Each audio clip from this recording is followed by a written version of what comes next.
Apocalipse capítulo 3, verso de número 7.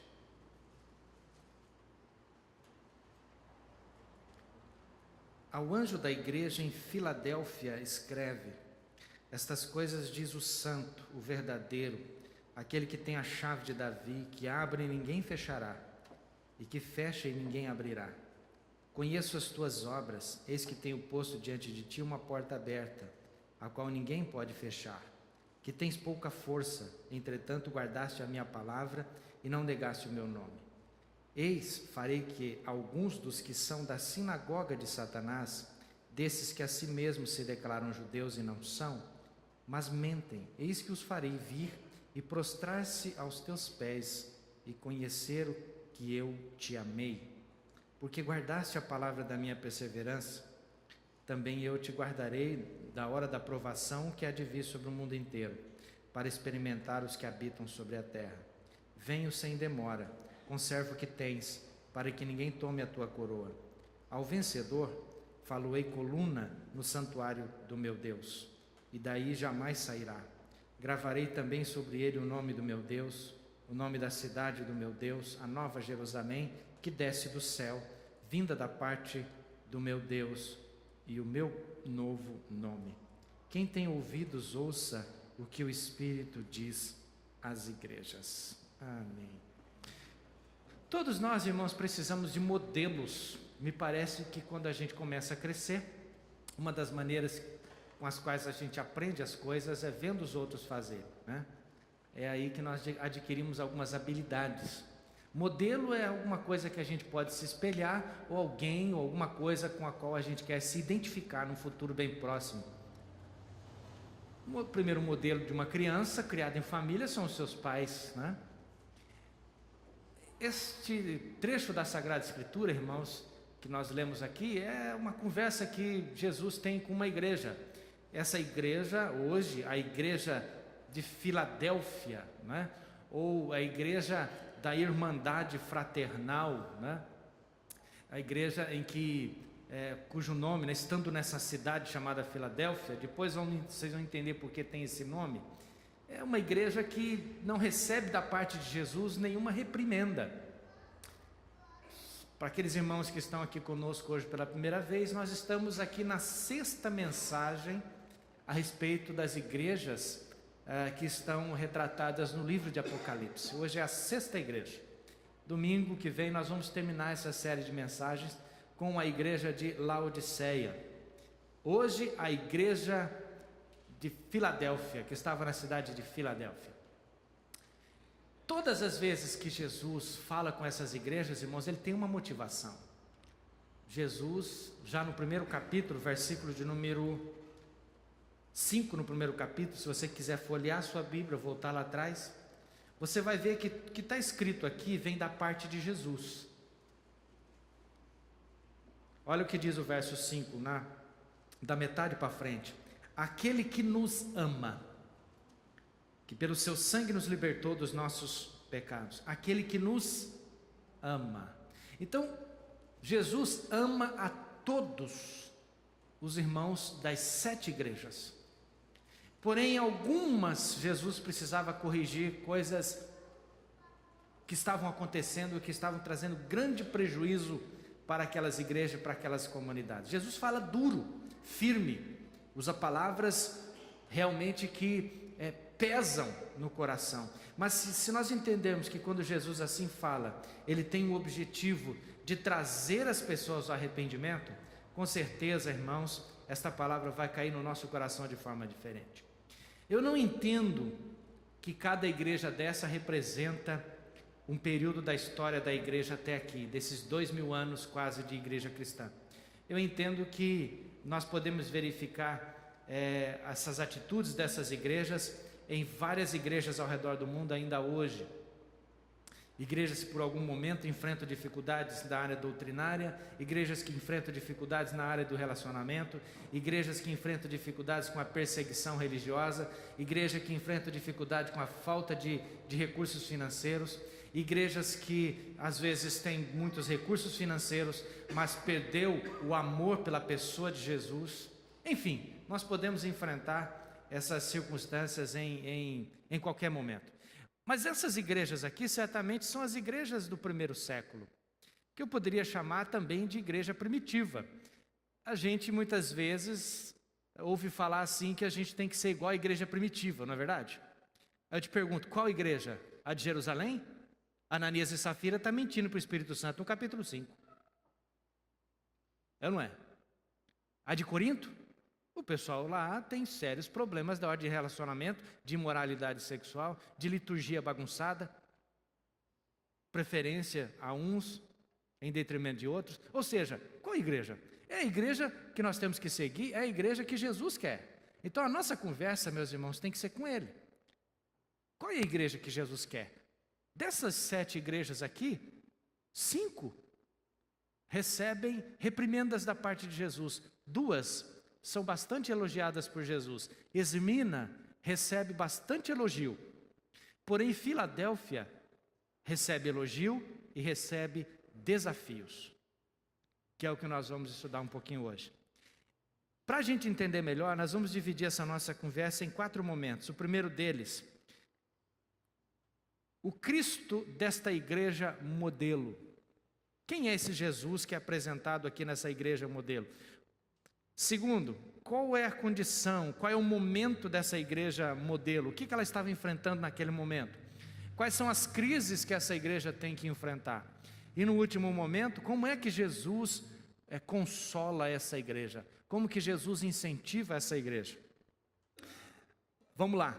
Igreja de Filadélfia. Com esta carta nas mãos, certamente, cada um de nós pode se convencer que aquela igreja era uma igreja que receberia, com certeza, um destaque em qualquer publicação a respeito de igrejas modelo a serem seguidas. Não sei se você assina alguma revista evangélica, do tipo Ultimato ou Cristianismo Hoje, eu não sei qual que você assina, mas essa igreja poderia muito bem estar lá na capa de uma revista. Olha, esta aqui é uma igreja muito boa, é uma igreja que Jesus elogia bastante. Não há dúvida de que o desejo de todos nós, irmãos, é sermos uma igreja que agrada ao Senhor, não é verdade? Eu penso que sim. Eu quero fazer parte de uma igreja que está agradando o Senhor, que Ele pode olhar para nós e se sentir satisfeito. Olha, que bom. Ou ser uma pessoa que agrada ao Senhor. Lembre-se bem da nossa conversa desde o primeiro dia.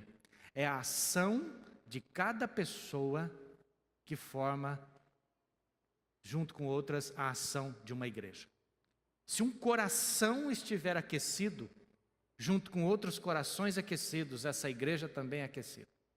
Se alguns na igreja resolverem resolutamente orar e buscar a Deus, verdadeiramente, isso vai contaminar, no bom sentido, os demais irmãos dessa igreja. Começa, irmãos, a partir de cada um de nós. Então, se livre daquela tendência que nós temos a ouvir qualquer mensagem.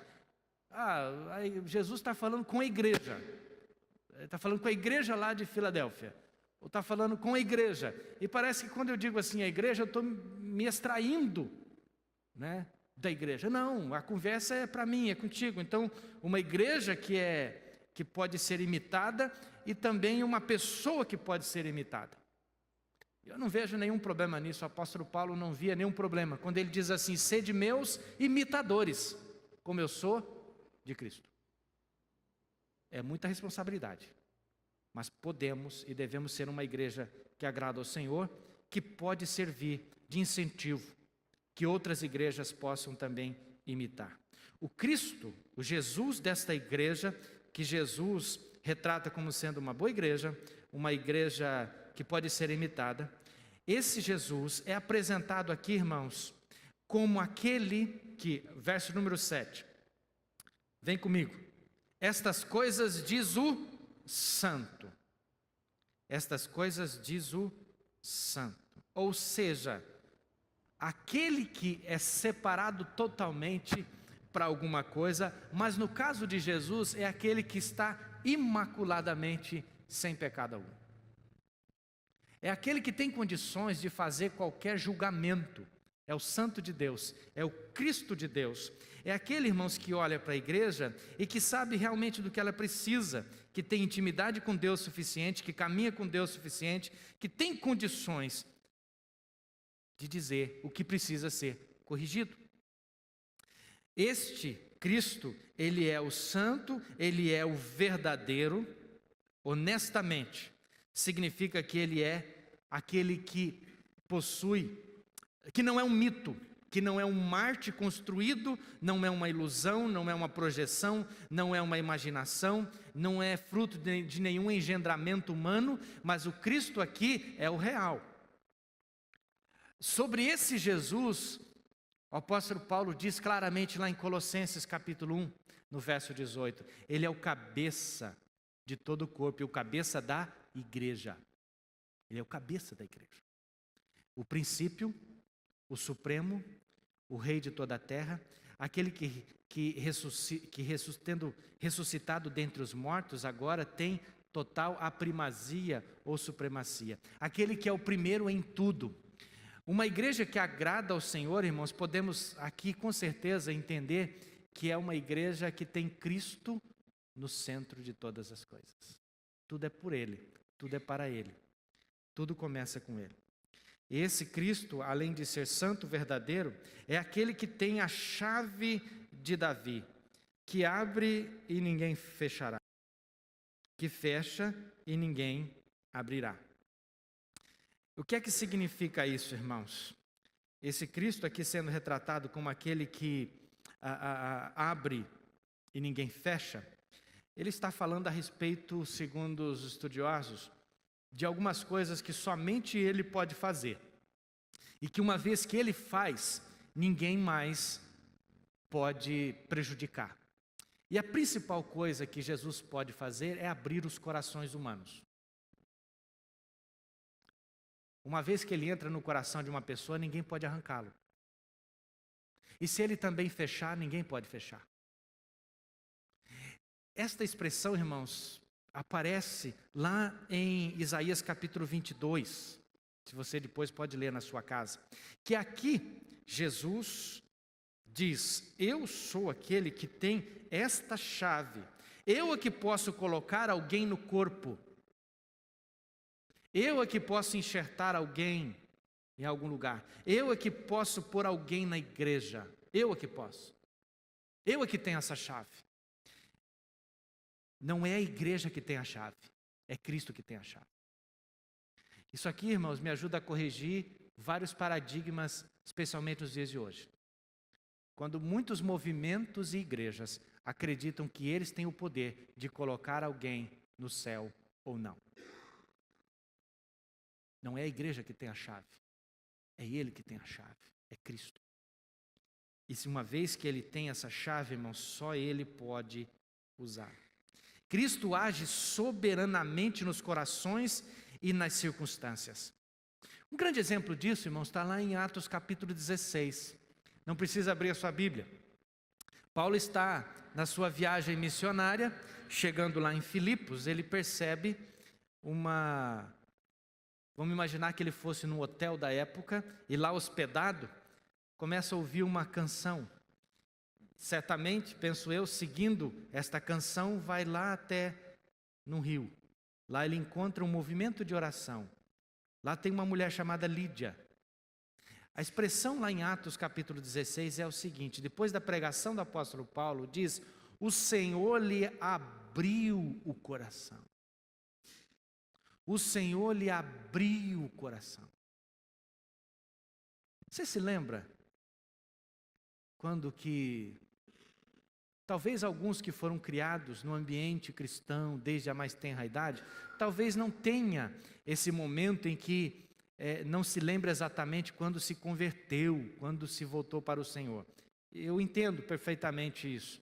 Mas talvez boa parte de vocês tenha tido aquele momento em que, do nada, de repente, naquela pregação, naquele testemunho, naquele CD que você ouviu, naquele trecho bíblico que você leu, você percebeu que alguma coisa mudou aqui. O Senhor abriu o seu coração. E aí Cristo veio fazer parte da sua vida. É só Ele que pode fazer isso. Isso não vem, irmãos, de sabedoria humana. Novo nascimento vem do alto. É do alto que isso acontece. E é por isso que Jesus diz: quem pode fazer isso? Sou eu. Ainda, esse Cristo apresentado aqui, irmãos, é aquele que sabe que esta igreja tem pouca força. No verso de número 8, Jesus diz assim: conheço as tuas obras, eis que tenho posto de ti uma porta aberta. E aí diz assim, que tens pouca força. Jesus está dizendo que embora aquela igreja seja elogiada por ele, ela é uma igreja que tem pouca força, ela tem pouca projeção, ela tem poucos recursos, é uma igreja que tem os seus limites. É uma igreja que não pode fazer tudo o que gostaria de fazer. O santo, o verdadeiro, o soberano é onipresente, é sustentador, mas entende também que aquela igreja, irmãos, tem a sua limitação. Às vezes nós gostamos de imaginar, irmãos, que uma igreja que está agradando a Deus é uma igreja que pode fazer tudo o que quer, que tem todos os recursos disponíveis. Nem sempre. Nem sempre. Aquilo que normalmente nos impressiona, não impressiona Deus. É incrível. Mas aquilo que normalmente nos faz, aquilo que normalmente nos atrai, como as mariposas são atraídas para a luz e ali elas morrem. Isso não acontece com Deus. Tem coisas que para Deus não exercem a menor influência, mas que talvez a gente valorize tanto, como recursos financeiros, ou como projeção, ou como aparecer na mídia, ou como, de repente, exercer uma influência política numa sociedade. Jesus, a igreja que ele não dá repreensão alguma, é uma igreja que ele sabe que é fraca, tem pouca força, poucos recursos. Agora, esta igreja também recebe, irmãos, apesar de ser uma igreja que tem pouca força, recebe grandes desafios. Verso número 8 diz: abri para você uma porta que ninguém pode fechar. É bem provável que aquela igreja, a mais jovem, segundo os estudiosos, dessas 7 igrejas, ali naquele lugar, fundada por colonos provenientes de Pérgamo. Aí, dado histórico, eu vou pular um punhado de detalhe, mas coisa de quase 200 anos antes de Jesus. Aquela cidade se situava num lugar estratégico, numa rota de comércio, mas uma porta que dava entrada para o Oriente, segundo o pessoal estudioso da parte de geografia antiga aí. Mas mesmo assim, irmãos, Jesus utiliza dessa figura para dizer: olha, vocês estão no lugar difícil, vocês estão no lugar onde tem lutas, tem aí a sinagoga de Satanás, gente que se diz judeus, mas na verdade não é, está sendo instrumentalizado por Satanás para perseguir a igreja. Vocês não têm muitos recursos, mas vocês têm grandes oportunidades. Portanto, cabia àqueles irmãos receber essas oportunidades e aproveitar as oportunidades. Isso me livra, irmãos, de alguns sentimentos ruins que a gente tem, de postergar o trabalho porque a gente não tem oportunidade. Sabe aquele discurso assim? Se a gente tivesse tal coisa, a gente ia fazer isso. Se a gente tivesse tal recurso, a gente ia fazer aquilo. Se a gente tivesse dinheiro, a gente ia fazer aquilo. Se a gente tivesse isso, a gente ia fazer. A gente está sempre olhando os outros acima da gente, e parece que em muitas ocasiões nós temos assim um olhar de gafanhoto com a gente. Assim como os espias enviados para olhar a terra relatam para os seus líderes da seguinte maneira: deixa eu dizer uma coisa para vocês. A terra é boa, mas ela devora os seus moradores. Então o que a gente tem que fazer, a coisa mais inteligente que a gente tem que fazer, talvez é voltar para o Egito. Ou então parar por aqui e deixar de tomar posse dessa bênção. Às vezes esse sentimento toma conta da gente, toma conta de uma igreja, de não aproveitar as grandes oportunidades que a gente tem, né? O lugar onde nós estamos é uma grande oportunidade de evangelização. Quem abre a porta? Deus. Abrir portas é com Ele, entrar por elas é com a gente. Por falar em abrir portas, uma coisa que a gente precisa pensar. Quando a gente fala assim, esta igreja está fechada nas 4 paredes. Já disse isso outro dia. Está mesmo? Vocês vão para onde depois que saem daqui? Para o trabalho, para o estudo, para as amizades, para as famílias. A igreja não está fechada nas 4 paredes. Porque vocês não ficam aqui. Ou vocês trazem um colchão para dormir aqui, vão dormir aqui na igreja, comer. Não é uma coisa ruim, mas não, ela não está fechada. A gente sai. As portas, irmãos, estão aí à nossa disposição. Gente que Deus põe no nosso caminho para a gente apresentar o Evangelho. Quem abre as portas? O Senhor. Inúmeras portas de oportunidades escancaradas diante deles. Mas eles tinham pouca força. Só mesmo um Deus como o nosso tem o poder de dizer o seguinte: vocês são fracos, estão num lugar difícil, mas vocês têm grandes oportunidades. É aquele pensamento, irmãos, que o apóstolo Paulo retrata para nós lá em 2 Coríntios capítulo 12, onde o poder de Deus ele se aperfeiçoa realmente na fraqueza. É impressionante como que Deus inverte a nossa maneira de pensar. A gente imagina que se a gente tiver todos os recursos, aí a gente vai realizar um impacto tremendo em determinado lugar, em determinada cidade. E aí Jesus diz exatamente o contrário. Vocês são bem fracos, mas vocês têm grandes oportunidades. O poder de Deus se aperfeiçoa na fraqueza. Aquela igreja modelo, aquela igreja a ser imitada, além de tudo isso, é uma igreja que guarda a palavra de Deus. Olha o que diz o final do verso número 8.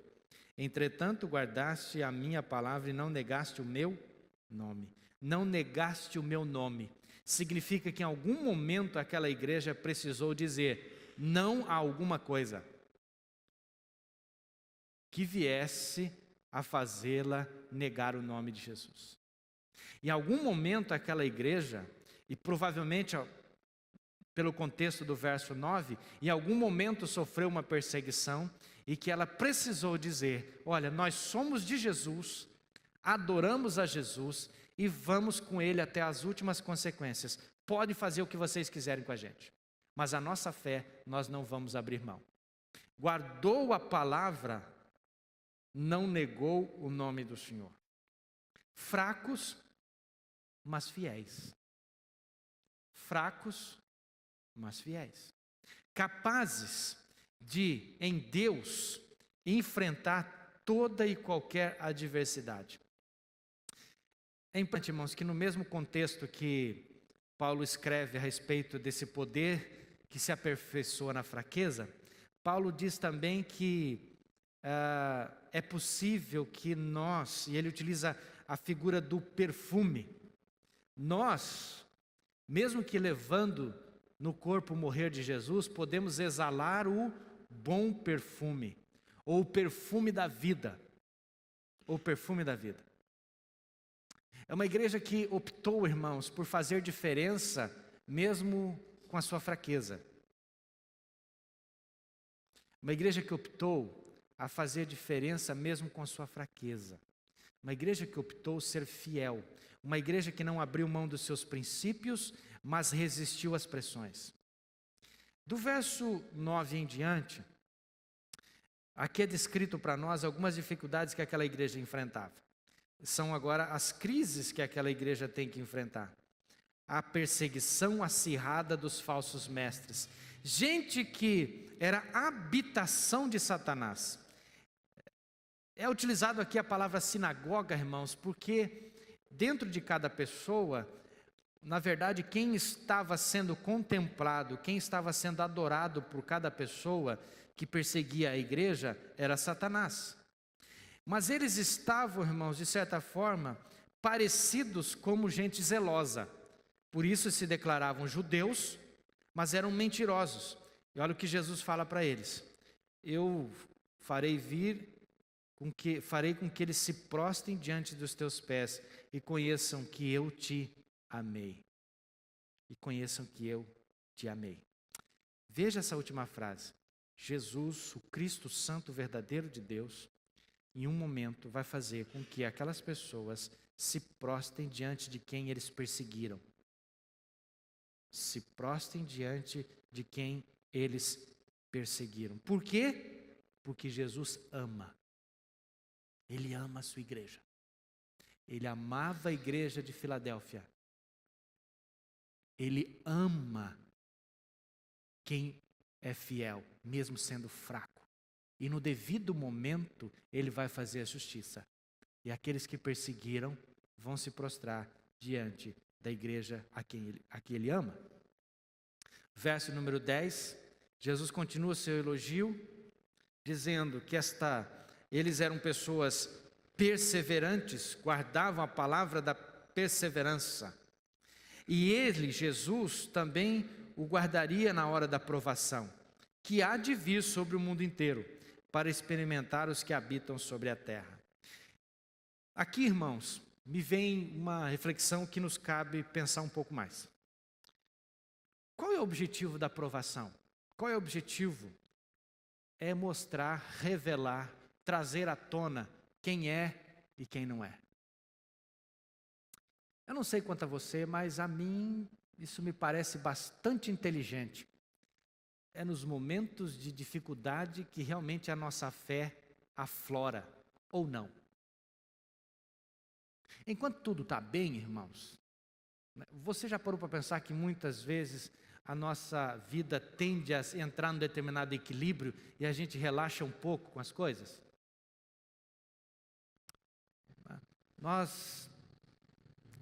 Existem momentos, irmãos, que a gente parece que entra num estado de letargia.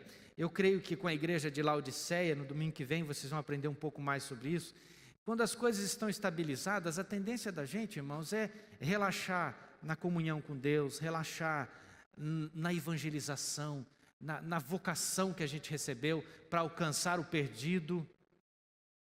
Nosso coração vai desacelerando, pulsa menos por essas coisas, a nossa paixão tende a diminuir. Aí Jesus diz o seguinte para essa igreja: olha, na hora da provação eu vou te guardar. E sabe por que tem provação? Para experimentar os que habitam sobre a terra. Vamos ver. Vamos ver realmente se a fé professada é a fé demonstrada na prática. Constantemente nós somos desafiados a isso, irmãos. Agora, esta igreja recebe uma ordem do Senhor: conserva o que tens. Conserva o que tens, para que ninguém tome a tua coroa. O que significa essa expressão? Não ninguém tomar a coroa. Quando é que a gente recebe uma coroa? Na Bíblia, irmãos, a coroa normalmente era colocada sobre alguém que era dotado de uma autoridade sobre um povo, sobre um rei. No contexto do Novo Testamento, continua ainda com essas prerrogativas, com essas qualidades, com esse sentido, porém é acrescentado mais uma coisa. A coroa, irmãos, é para aquele que não somente recebeu por transferência, digamos assim, por ser filho do rei, agora automaticamente ele é rei. Mas a coroa retratada em Apocalipse é dada sempre àqueles que se esforçam, àqueles que querem ser fiéis, àqueles que buscam. Não estou dizendo que essa coroa aqui necessariamente é um símbolo da salvação, que é graça de Deus. Mas eu estou entendendo essa coroa como recompensa, como galardão divino, como alguma coisa que a gente ganha depois da gente ter feito aquilo que Deus quer que a gente faça. Ou seja, já que eu alcancei, já que Deus renovou a minha vida e Ele está comigo, eu tenho que correr essa corrida cristã, sendo vencedor, receberei a coroa. É a mesma ideia, penso eu, irmãos, retratada no livro de Hebreus. Hebreus capítulo 11 e 12. O autor aos Hebreus nos inspira a olhar para a grande nuvem de testemunhas. E eu penso que ele imagina que estamos diante de um estádio onde todos os patriarcas estão ali sentados à nossa volta, nos vendo correr. Como testemunhas, incentivadoras, inspiradoras, para que a gente caminhe na fé, caminhe com Jesus. É como se eles estivessem dizendo para nós: olha, eu venci também, vocês também podem vencer, continue correndo, não olhe para um lado, desembaraça de todo o peso, é o que diz lá em Hebreus, vai deixando aquilo que não serve, que não te ajuda nessa corrida. E aí, o Hebreus diz assim: olhando firmemente para o autor e consumador da nossa fé. Quem é ele? Jesus. Quando vier a aprovação, ou quando viesse a aprovação para os irmãos de Filadélfia, eles deveriam olhar a coroa que os aguarda. Dada por quem? Por Jesus. Aí, naquele dia. Nós cantamos uma música muito inspiradora agora há pouco. Nós sabemos que Ele está conosco. Nós sabemos que Ele vai voltar. Que Ele vai novamente se encontrar com a igreja. E os salvos que já estão com Ele se reunirão aos salvos que estiverem vivos quando da sua volta. E a igreja do Senhor, irmãos, receberá da parte dele a coroa.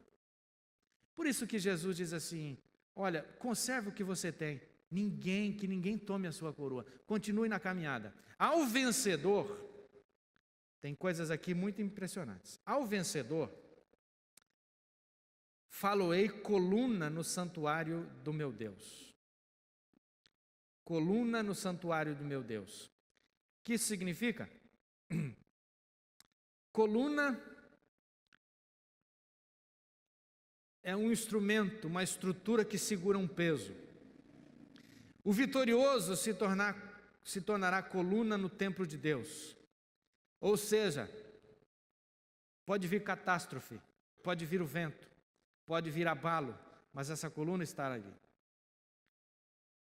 Não importa o que acontecesse, aqueles que permanecessem fiéis seriam pessoas nas quais aqueles que estivessem passando por dificuldades, enfrentando os ventos, pudessem segurar e se agarrar. Ainda que viesse a erupção vulcânica, ainda que viesse um abalo sísmico, eles ali são retratados como colunas. Que isso simboliza estabilidade. Deus nos faz estáveis. Colunas. Como a gente precisa de estabilidade hoje, irmãos? É só Deus para fazer isso com a gente. Porque a gente está vivendo um momento em que a gente tem poucas pessoas nas quais a gente pode se segurar. Mas também, irmãos, que Deus nos ajude a não somente esperarmos nos segurar em alguém, mas que a gente seja para o mundo essa coluna. Você acha que esse mundo tem alguma esperança, irmãos? Você acha que esse mundo tem alguma esperança nele mesmo? Não. Só a igreja do Senhor. Só a igreja do Senhor. Outro dia alguém me perguntou, através da internet, entrou em contato com a nossa igreja e tal, com um tom de crítica.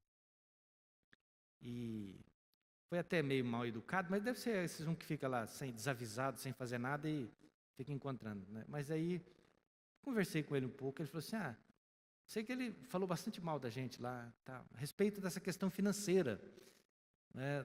O que ele vê pela televisão, das coisas, né, dos pastores, arrecadando dinheiro, assim por diante e tal. Falou bastante, falou, deixa eu ver o que esse homem tem para falar, né? Aí ele perguntou para mim se eu contribuía com a igreja. Eu falei, contribuo, louvado seja Deus. Por quê? Pensei muito bem no que falar e disse o seguinte, para mim, aqui conhecendo a igreja, esta aqui, as outras são honestas também, não posso falar por outras, mas falando desta aqui, Esta igreja na qual eu sou pastor, e que boa parte de vocês são membros, é o único lugar onde eu tenho a plena certeza de que todo e qualquer recurso que entra é aplicado para o reino de Deus em benefício das pessoas que frequentam. Aqui é o lugar onde eu sei o que entra e o que sai, e como entra e como sai. Aqui não tem dinheiro perdido. Aqui não tem corrupção. Aqui não tem ladrão. Aqui é um dinheiro muito bem aplicado. E no final eu disse, isso só entende quem é espiritual. Quem é carnal não entende nunca. Então não tenho nenhuma dificuldade em investir ou contribuir com a igreja do Senhor. O rapaz não me respondeu mais, então deve ser que não gostou, ou entendeu, não entendeu, não sei. Por que eu estou dizendo isso, irmãos? Porque a igreja, uma vez que a gente investe na igreja, ela é um instrumento de esperança para esse mundo. É a igreja que está interessada no nosso bem. Não existe instituição que possa ser coluna para o mundo e que possa fazer a diferença no mundo. Pode ser que instituições cuidem do nosso corpo, nos ajude a tratar as doenças do nosso corpo, nos ajudem a tratar as questões sociais que a gente precisa resolver. Mas somente uma coisa que está no mundo que está preocupada com a nossa eternidade. É a igreja de Deus. Ela é a coluna.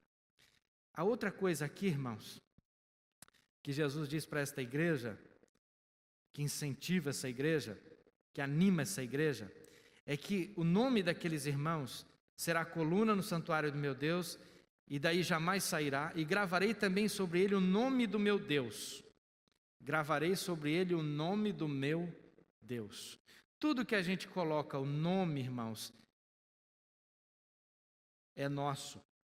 Quando Deus diz assim, o meu nome estará gravado neles, é porque eles são meus, eles me pertencem. O nome da cidade do meu Deus, a nova Jerusalém, que desce do céu, vinda da parte de Deus, e o meu novo nome. Ou seja, nós não seremos confundidos. Não haverá confusão. Estaremos com o nome do Senhor gravado em nós. É uma figura para dizer que a nossa eternidade é garantida. Que a nossa eternidade é garantida. Nesse lugar, na Nova Jerusalém. Nesse lugar onde Cristo estará conosco por toda a eternidade. Filadélfia, a igreja a ser imitada, a igreja a ser buscada, a igreja que ela é atemporal, irmãos, que ela existiu, sim, é claro, a cidade com outro nome ainda existe, essa igreja, aqueles irmãos já se foram, porém, olha a mensagem que nós recebemos hoje. É possível ser uma igreja que agrada o Senhor. É possível ser uma igreja que Jesus fica satisfeito. É possível ter uma vida que Jesus diz, olha, que prazer que essa pessoa me traz. Que alegria que essa igreja me traz. É possível, mesmo, irmãos, através dessas situações aqui simbólicas, mas ao mesmo tempo tão práticas. Como está a nossa vida? Nossa vida tem agradado ao Senhor? A minha vida como pastor tem agradado a Jesus? A nossa igreja presbiteriana de Assis, nesses nossos 6 encontros aqui, irmãos, será que nós aprendemos alguma coisa? Será que nós refletimos alguma coisa sobre a nossa própria vida? Sobre a nossa igreja? Será que nós estamos agradando ao Senhor mesmo? Será que em algum momento talvez nós não tenhamos que corrigir a nossa trajetória? Repensar nossa prática? Repensar a nossa visão a respeito das coisas? Veja bem, por que eu estou enfatizando isso, irmãos? É porque nós podemos, às vezes, até ser tido por uma igreja boa, agradável, perante aqueles que frequentam e perante até o nosso bairro, a nossa cidade, as outras pessoas, uma igreja boa. Mas vamos imaginar o seguinte, que quem está olhando para a igreja e quem dá nota para ela é Jesus. Sim ou não? Então é com ele que nós precisamos se entender. E olhando para a igreja de Filadélfia, eu aprendi nesta semana, é possível. É possível. É possível a gente agradar o Senhor. Com todos os nossos irmãos, você tem as suas lutas, suas dores, seus dilemas, suas inquietações. É possível ter uma vida que agrade ao Senhor hoje. Esse é o desafio que eu quero deixar para você. Sinta-se incentivado a isso. Vamos fazer uma oração?